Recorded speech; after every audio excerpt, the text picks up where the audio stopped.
Morning, YouTube.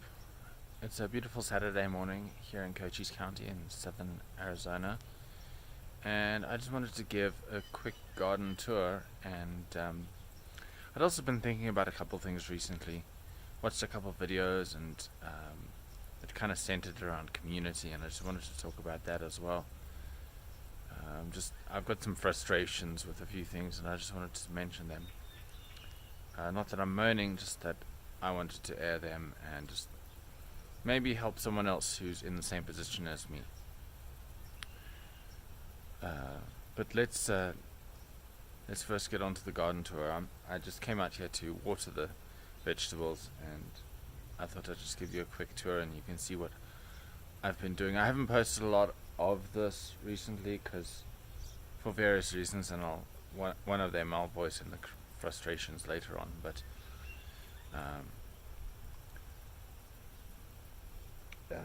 let's get on with the garden tour. So this is my carrots, peas and spinach bed. You can see the peas are growing really nicely here. I did have an issue with a mouse coming through here and eating up my plants. These guys were pretty big. They were about as big as these guys, and they got eaten up. You can see that one's really small. Thankfully they seem to have recovered, but here's some more of them. You can see down here where the mouse actually chewed off the plant, but yeah, they're growing, so I'm happy about that. I seem to have some aphids or something as well, so eating the leaves here and there, so I need to sort that out. And my carrots are coming along actually pretty nicely. I know you're supposed to thin them out. I haven't done that yet. We'll see. And then my spinach as well. I've got a couple spinach dotted here and there that's growing. So here goes more down here. And I got one down there as well. You're probably wondering why I have these mounds. It's so that I can, once the spinach gets big enough, actually once all of the stuff gets big enough, this is all mulch here, I can move the mulch over, and then I can help to keep the soil damp, because it gets so hot here. You've got to have a way to keep that soil, to prevent the water from evaporating out of the soil. Incidentally, that's also why these beds are in ground and not, I don't have raised beds. Again, I'll get to that later. This is my Swiss chard, which also suffered a death by mouse. That used to be one of the biggest ones and got eaten. This one over here actually also got eaten, but it's managed to recover, which I'm very happy about. But anyway, and my onions, which are looking great. So I know the spacing here isn't optimal. I hadn't really planned stuff. Here's my tomatoes that I just planted. There's 32 over here. I've got some more inside that still need to come out and be planted, but I just needed to get that. These ones are big enough. The other ones that are inside need a little bit more growing before I'll plant them. And over here is kind of my brassica bed. Here's some broccoli, some cauliflower, and some more broccoli. And then those over there, there's one, they kind of only just coming up. There's another one over there. Those are cucumbers, Unfortunately, my germination rate for cucumbers is looking pretty sad. Some more broccoli, some cabbage. Here's a red cabbage. He's actually looking pretty good for how much he got eaten. And some Copenhagen cabbage. And then on this side is my lettuce and kale bed. So I was trying to plant as close together as I could and see how that was going to work out. Just trying to experiment a bit and get a feel for how close I can plant things together. But this kale is definitely enjoying himself. The premier kale just shot up. But the scarlet kale is doing really well as well. So I'm very happy about that. Again, they're getting a little bit eaten. I need to come through here and spray neem oil on them. I did the other night and then it rained that night, which was really, really helpful, of course. And then over here, this is my corn bed. I don't know if you can see, but there's one at the back there. There's one over there, one there, and there's this one at the front here. Those three are glass corn. That's ambrosia, sweet corn. And for the rest of them, I'm not sure why. Again, I think it's actually the mouse came through and ate the corn kernels, or mealies if you're South African like me. So I've just replanted them yesterday, so we'll see how that goes. I had to come and significantly mouse-proof my my vegetable garden. But anyway, that's my vegetable garden. This bed is, I just finished it up yesterday, and the one right over there as well. You can see they look very, the shavings on them look very, very fresh. That's because they are. The rest of these are older. It's mostly actually all the shavings from the chicken coop. I used them in the chicken coop and I collected them over like the last year.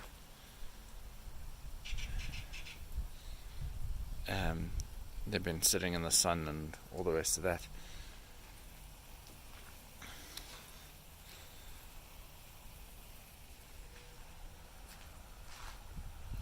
Hopefully, I've taken this coming week off of work, so I'm going to be spending some time here. Okra is going to go in this bed over here.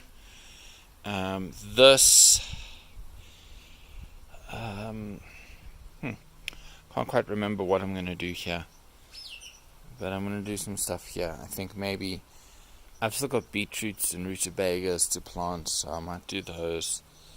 Then actually I think that bed over there is going to be more the rest of my tomatoes, and then I've still got another bed. Probably this one is going to be my bell peppers and my eggplant. And I've got something else. I've got something planned for here, but I can't quite remember what. Oh, probably my beans. Yeah, I think beans. I'm going to do some beans here. I might do some beans. I was thinking maybe doing some beans there, but I'm not. But I think this is probably where I'm going to do my beans. But all of that stuff needs to be planted. I'm running very late. I'm running like a month, maybe 2 months late with this. Again, when I get to talking about my frustrations, that's one of the things I'm going to talk about. But right now, I need to change my water because these guys have been watered for long enough. Let's go change the water. Okay, I'll switch to water.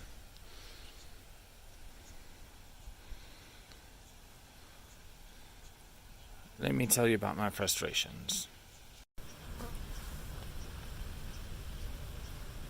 The sun is pretty bright.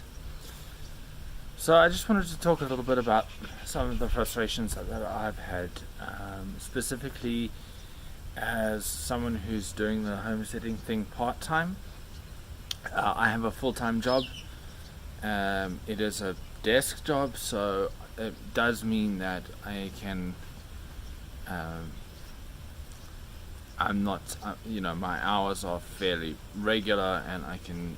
It does help me plan my things, but still, also that means that I don't have as much time as a lot of other homesteaders on YouTube who are doing this thing full time. So that's like one of my frustrations. My garden here is about 2 months behind.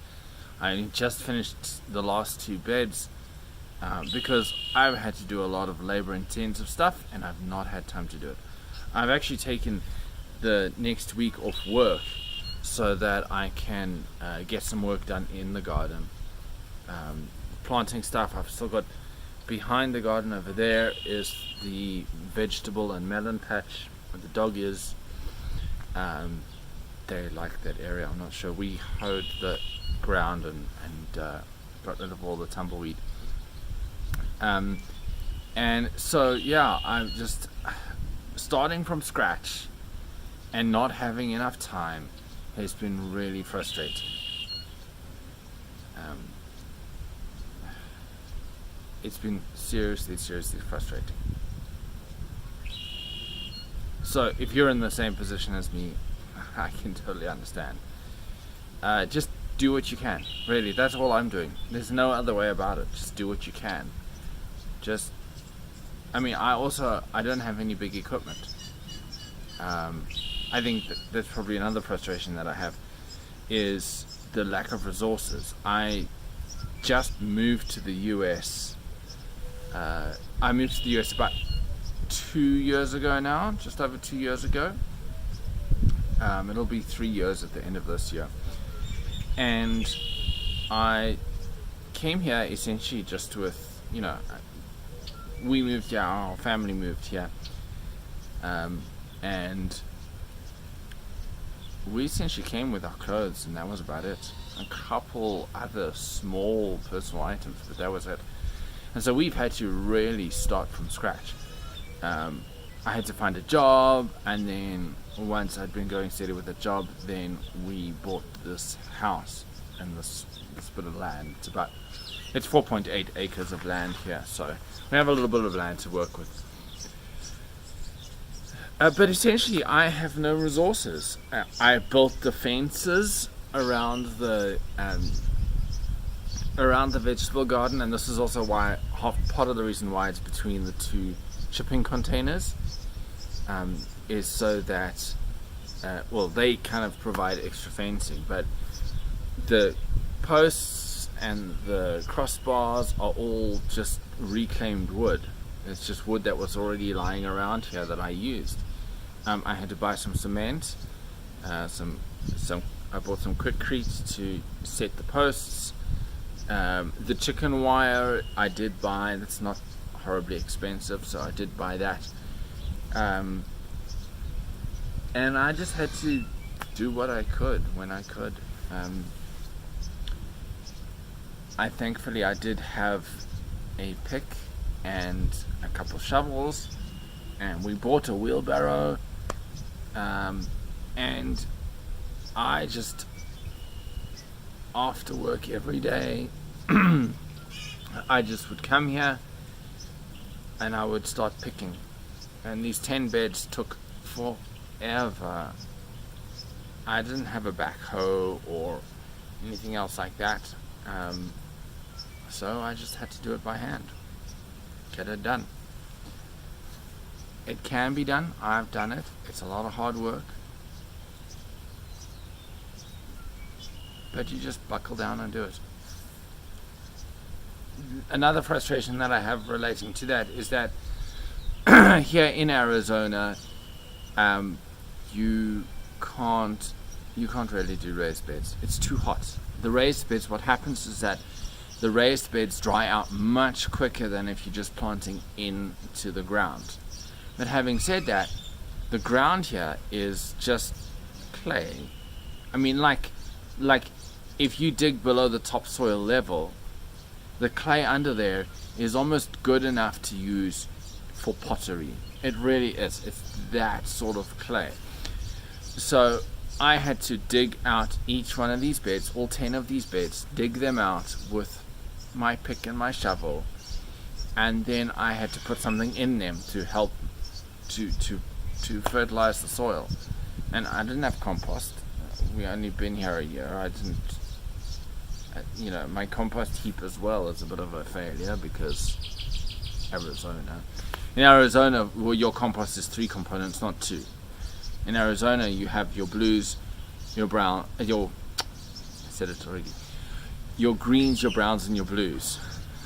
The blues being the water. You have to add water because otherwise it just doesn't work. Anyway, I have another homesteader here in Arizona has these vertical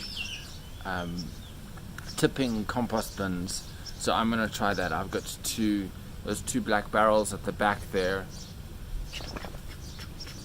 Those barrels are going to become my compost bins, so they're going to go up onto stands and you're going to be able to actually flip them around, which will be helpful, as opposed to having to go and shovel. And it also, the other problem I had was the dogs keep on going into the compost pile. I don't care about the wildlife around here. They can go to the compost pile. They don't do nearly as much damage as the dogs do. One of the dogs, actually both of them, actually even just eats the tumbleweed. It's ridiculous. So I had to go and I bought some soil. Thankfully, I have a friend who used to have a horse, and they've got a huge pile of horse dung, so I was able to go over there and use that. That's been sitting in the sun for years now, so that's if there were any horrible things in there, they're all done. So I was able to fill most of my beds with that, and that way I was able to get around the cost. But I was looking at the cost of a couple of $100 just to put decent soil into my beds, and that was also frustrating. But I ended up using soil anyway, topsoil, because I didn't have enough of the horse manure and the other stuff that I'm using as well. Just didn't quite have enough, or I had issues fetching it. The horse manure was an issue fetching it, but anyway, we sorted that one out. So yeah, again, coming back to Arizona, it's really hot here and you have to water almost every morning. Talking of which, probably a good time to switch this stuff off.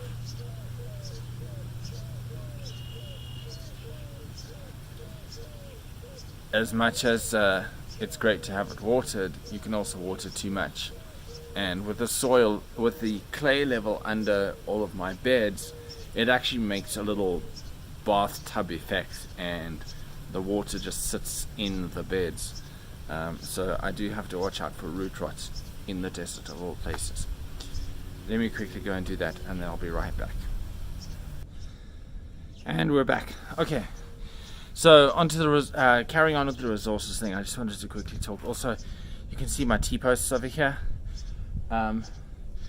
These ones over here in particular are ones that I just pulled up from around the homestead, but I've actually got a set on that side, which you can't see in the camera, that are brand new. And I bought those from Home Depot. They're not horribly expensive, and thankfully I can get shipping here for free. So we don't have a Home Depot in the town here, so we've got a couple small hardware stores, but if I wanted to buy, Home Depot is just like so much cheaper. So I've just kind of been buying. If I can get it delivered, I buy it and have it delivered, because it's cheaper that way. Again, comes back to resources.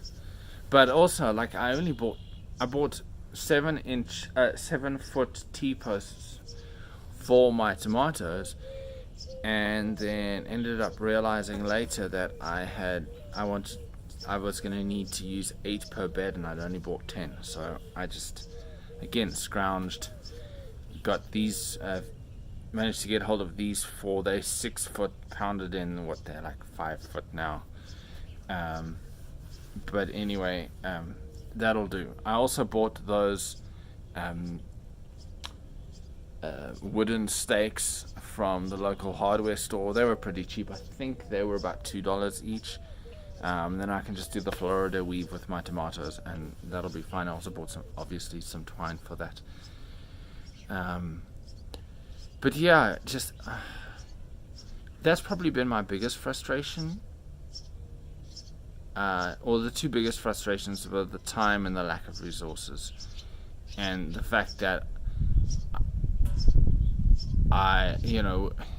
we're a single income family, and while I'm making pretty decent money, I do have a house mortgage, so I have to pay that off, and this stuff is pretty expensive. Like, if you're starting from scratch, it's really expensive, and it can be pretty daunting. And you just have to do things as and when you can, take things slowly, and just get it done.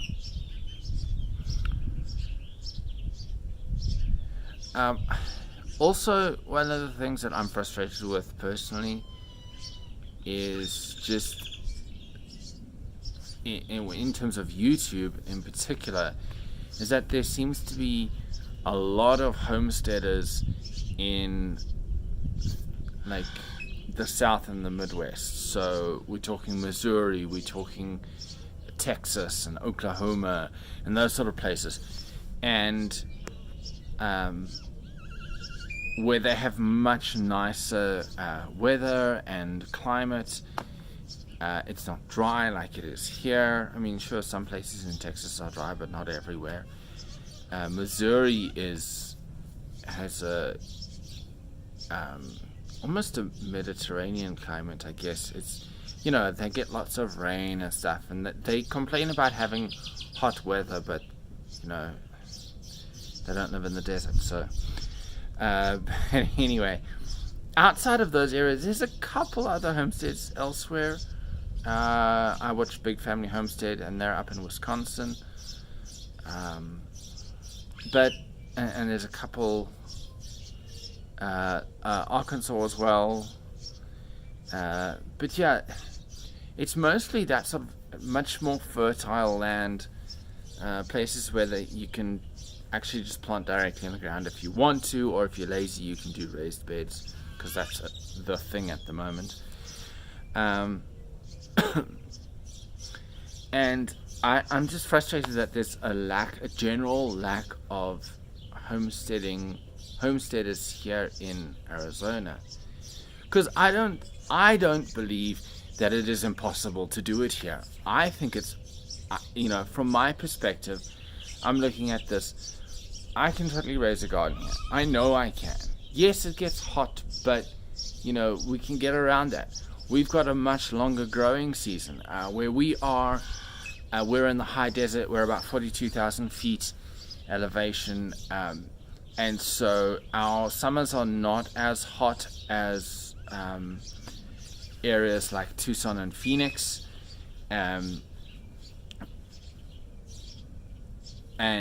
but at the same time, we do have pretty cold winters. So we get frost, we get freezing temperatures. I mean, not very far below freezing. Usually it's just a case of get up in the morning and you can see there's been a hard frost, and that sort of thing. And it is cold outside. It is below 0 in Celsius. It's below freezing. So I do have, it's not like I can garden all year. I can't, but I do have a much longer growing season compared to a lot of other folks. Realistically, our last frost date is usually at the end of March, beginning of April, although sometimes there's another frost later on. We actually had, now in May, we actually had a night that went went into freezing, but went below 32 Fahrenheit, obviously. But there was no frost, so I didn't have to worry about my plants accidentally, or not accidentally, but I didn't have to worry about my plants dying from frost. But again, we have a fairly long growing season, so I can start stuff earlier, and I can definitely have two growing seasons. I can have a spring and an autumn growing season, which is great. It means I get more out of my garden. It also avoids the hottest months, which are kind of June, July, August, although end of July, August is when our monsoons come, and they really, really help to cool things down. But yeah, just having a lack of YouTubers that are homesteading here in Arizona just means that it's really difficult to find information on how to actually garden here, how to do your vegetables and that sort of thing. I mean, I do know of a couple channels. There's Weedham and Reap, but they're up in Phoenix, and they have a flood irrigation system that the city does for them. They're in the city. I do know of Joe from Homesteading, who's down. He's down in the sort of Sahuarita area below Tucson. But he doesn't do a huge amount of like gardening and stuff, so it's just like for someone like me who just wants to do some gardening where he is, it's just there's not a lot of information. I did just recently buy a book on Amazon about vegetable gardening in the Southwest, and that specifically it goes month by month. So you have a good idea of what you can do each month, and so I'm really excited to read that. I just got that yesterday, so I'm going to be reading through that and learning how to garden in the Southwest. But yeah, it's frustrating not having enough information, not being able to find other people who are doing the same thing that you're doing. Most people who start homesteading in Arizona seem to leave Arizona, and for reasons I won't go into, we are staying here in Arizona and we're not leaving, at least not anytime soon. So that's a frustration of mine. I think that's probably another one of my biggest frustrations.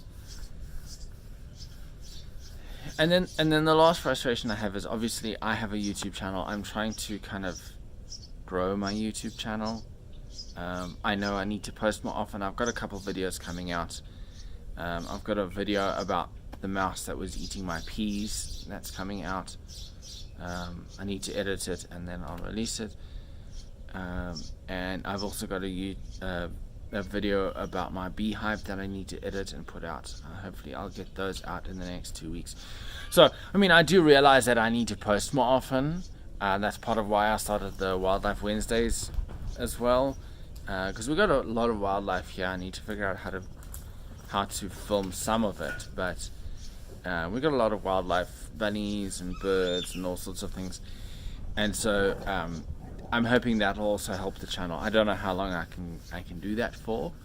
There's only a finite amount of wildlife here,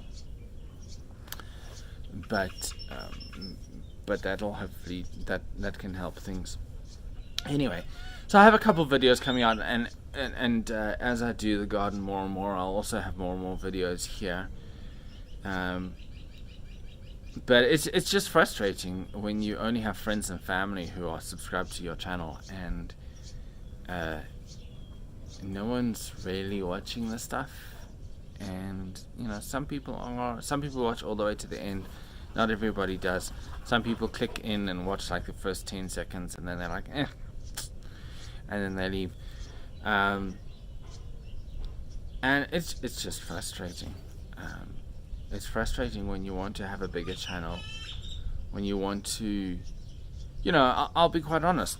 I want to make some money off YouTube so that I can put more money into what I'm doing here. I will take that YouTube money and it will come straight into my garden. We're thinking of either getting goats or pigs sometime. It would definitely go into that. We've got a whole front field that actually needs to be, if we want to do anything, my wife and at least one of my daughters, they'd love to have a horse, and I'd love to give them a horse. I'd love for them to have a horse, but we don't have anywhere that we can keep that horse. You need a level area, and we've got a bunch of like ditches and mounds and things like that in the field in front of our house, and it's gonna take, I'm gonna need to hire diggers or something like that. And just ignore the dogs. They are having fun here because I'm sitting here, so they're gonna run around. Anyway, so like I see YouTube as a way that I can actually do more on my homestead, and I can get into things like pigs and goats and horses, and sheep even. There's a couple sheep a mile or so away from us, and so I think it would be cool to do a bunch of that stuff. But with my current salary and with what I'm, the amount of money that I am making, it's just not. It doesn't look like a hugely viable option right now. Again, I'll probably get there anyway, just putting a little bit of money in from time to time. But we've got other financial considerations as well, and it's difficult. It's difficult when the money's not, when you don't have enough money to stretch over all the things that you want to do. Anyway, so it's frustrating when you think you have a niche, homesteading in Arizona, and you just don't get any traction. I've seen other channels go from 20,000 subscribers to like 100,000 subscribers, in a year, which is awesome. But I can't even get to 100 subscribers. Never mind 1,000. So yeah, that's frustrating. That's really frustrating. So these are my frustrations. The reason I'm telling you is not because I'm moaning or because I am having a pity party or trying to get people to feel sorry for me. I'm just talking about these frustrations because I know that there are other YouTubers that are doing the same things, that are having the same frustrations as me.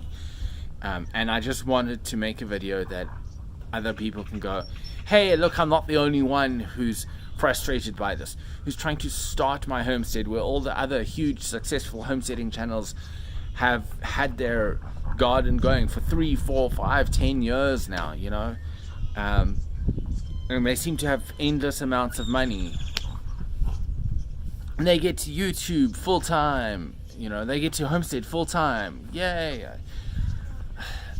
Yeah, it's frustrating not being there. It's frustrating having these things. Having said that, where I am right now, I would not stop for the world. I am absolutely loving what I'm doing. I do really, really love my job. I'm working with a bunch of amazing people, and I get to do stuff that's really, I feel helps other companies, and also just, I'm enjoying what I'm doing. It's a lot of fun. But also, like doing all of this, the homesteading stuff, the gardening, I'm really enjoying seeing my plants grow, and not enjoying the ones that die, but that's just life. That's how things go. So I'm really excited to have a whole bunch of tomatoes to eat this year from my own garden, and having peas, fresh peas. Oh, I haven't had fresh peas in I don't know how many years. I mean, the peas that you get, most times that you go to the store, you go grocery shopping, you go buy peas, and you get a frozen packet of peas. It's just not the same. So I'm really looking forward to this, and I really wouldn't change where I am right now for anything in the world. But there are frustrating things, and I just wanted to let other people know that are in a similar situation, that you're not alone. You're not the only one who's struggling with these things. You're not the only one who's frustrated by these things. But to that end, I do want to say a big thank you to a lot of homesteading channels that I've been following, that I've really enjoyed following, and that I find helpful. Living Traditions Homestead, you guys have been really helpful. Kevin and Sarah made a video recently on why their plants all died, and that was super helpful. I was having some of the same issues, and so that was really, really helpful. Big Family Homestead, a big shout out to them as well. I really enjoy their stuff. It's a kind of mixture of homesteading and vlogging and stuff, and I just love watching their antics, and they speak often about community, and I really like that. They really believe in that community. Roots and Refuge Farm also, I really enjoy their stuff. They've also been pretty helpful. Mostly, I do watch it mostly for entertainment value, but Jess has some great ideas on her garden and just making things look really great, even with a little bit of money. So I'm thankful for their channel. Lumna Acres up in New Hampshire, they have a really short growing season, but it's fun to watch what they're up to as well. Who else do I watch on a regular basis? I've mentioned Wiedemann Reap and Homesteadonomics. I do watch them occasionally. Joe from Homesteadonomics has got some neat ideas around like rainwater catchment, which is very much something that you want to do here in Arizona. It's one of the things that I still want to do here as well.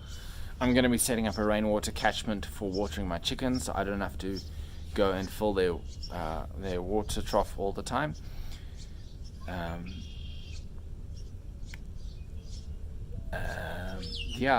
But these are a couple of the channels that I watch. I watch a couple more, but not as frequently as these channels.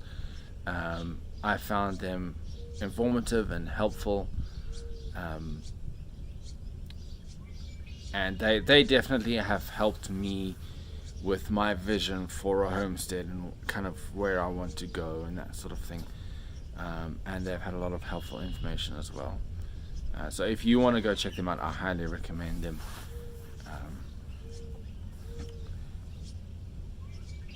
But yeah, that's about all I have to say for today. It's getting hot, and I need to go make some coffee and start the day off, get the rest of the family up and out of bed. But thanks for hanging with me. Thanks for listening to my frustrations.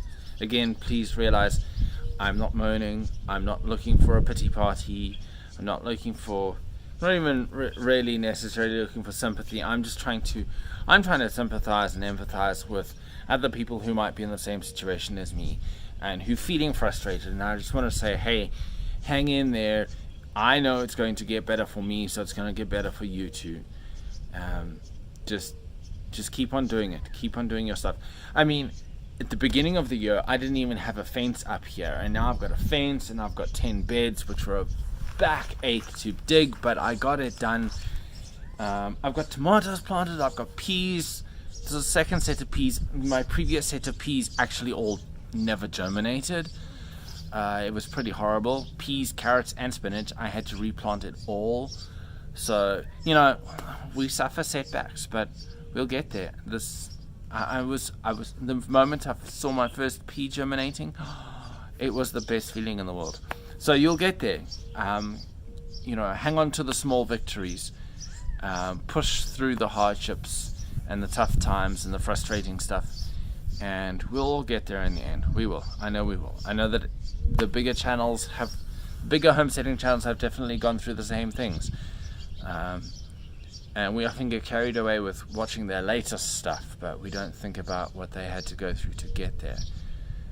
So yeah, hang in there. We'll get this done. We'll do this. Thanks for hanging out with me, guys. I hope you enjoyed this video, and I'll see you on the next one. There's definitely a beekeeping video coming up and a video about the mouse. So look forward to those. I'll have those out in the next couple of weeks. Cheers and goodbye.